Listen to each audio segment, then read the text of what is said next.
Well, on the basis of this, the BBC reports 1918 killer flu secrets revealed. Scientists have worked out how the virus which caused the world's worst flu epidemic infected man. The virus which claimed the lives of 50 million people around the world jumped from birds to human. The breakthrough, published in Science, will help doctors identify which future bird viruses pose a threat to man at an earlier stage. But the National Institute for Medical Research team warns that the viruses cannot be stopped from crossing between the species. And so the drumbeat goes on. And what, indeed, is the reality that underlies this enormous propaganda campaign? Plum Island, Lab 257.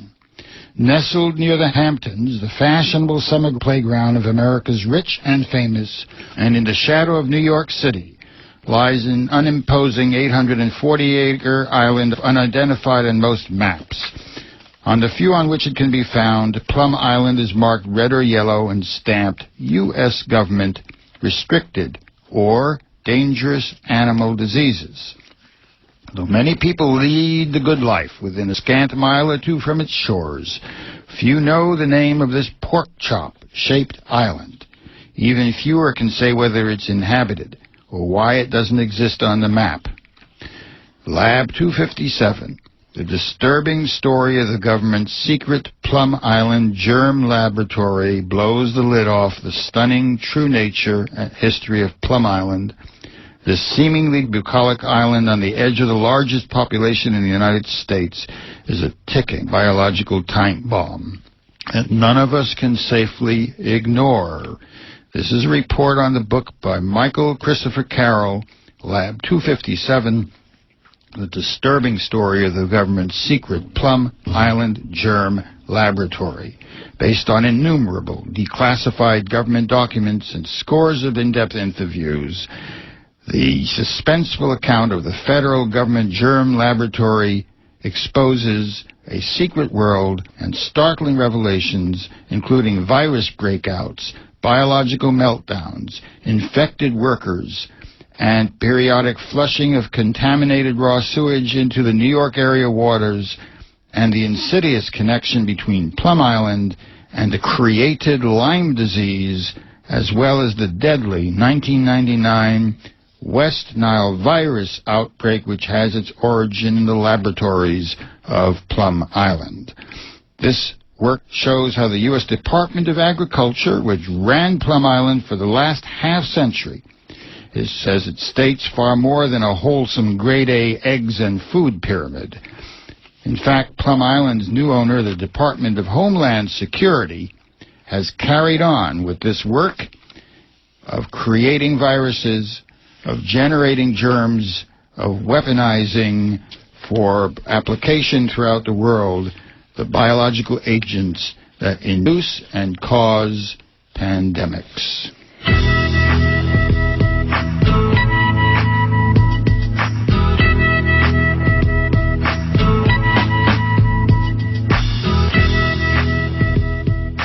You're listening to Maya Schoen and Ralph Schoenman, Creating the Next Pandemic, Part 1.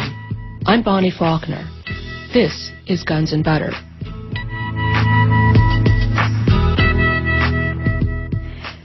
I was very interested to hear you mention Lab 257. I have a good friend who has a very bad case of Lyme's disease, and he showed me that book just a few weeks ago. Yes, Bonnie, Lyme disease is but the small bit of the arsenal that's come out of Lab 257, and Lab 257 is just a headliner of the labs that proliferate across the United States. Bonnie, I just came back from a 4-day conference in Madrid, which involved delegates from 80 countries, and part of the work of that conference was the Africa Tribunal, which has been documenting frankly, the planned genocide of the population of the continent. Scientists and governments and health agencies now are projecting 90 million people to die of AIDS within the decade in Africa. This is a holocaust of the population of Africa, and part of the work that we have been in the process of developing includes the following. In 1987, the London Times published a front-page article in which they reported that a grid had been placed over the areas in Africa where the World Health Organization and the Center for Disease Control had imposed vaccination. In fact, these government agencies and private outsourced companies had made a deal with Mobutu in the Congo, and they'd actually leased huge areas of the Congo. And these programs of so-called vaccination were imposed upon the population. The London Times reports that when you placed a grid over the areas where these vaccinations occurred, there was a one-to-one correlation with the clusters of AIDS that emerged therein. The AIDS phenomenon and pandemic has the same character as this very avian flu and influenza pandemic that we're describing here.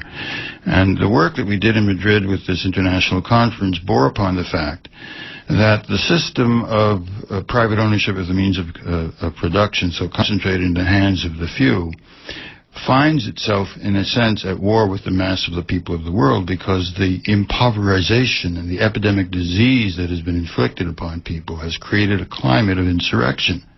And the climate of insurrection is not latent. It is blatant, because people feel helpless, hopeless, and without anywhere to turn but to reject the system that has done this to them. And the populations themselves are targeted no less than our own people. This is not some arcane mystery or a matter of a few evil people in any given administration. It is a part of a process through which the system itself is pitted against the populations over which it exercises such exploitative control.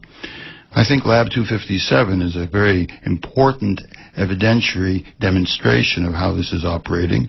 Leonard Cohen's book, Clouds of Secrecy, which you and I have discussed on air so many times, documents 40 years of this sort of thing. And in the very Bay Area where we live, trillions of bacilli and spores of brain and spinal meningitis were released on the Bay Area, and over something like a tenfold increase in those two diseases here. So this is nothing very arcane or conspiratorial as such. It is rather a description of a system that is in terminal decay, and what we really concluded at the conference is that the crisis of the system is the crisis of humanity. And this evidentiary work that we attempt to do in these two programs is by way of showing the architecture and outline of what is happening.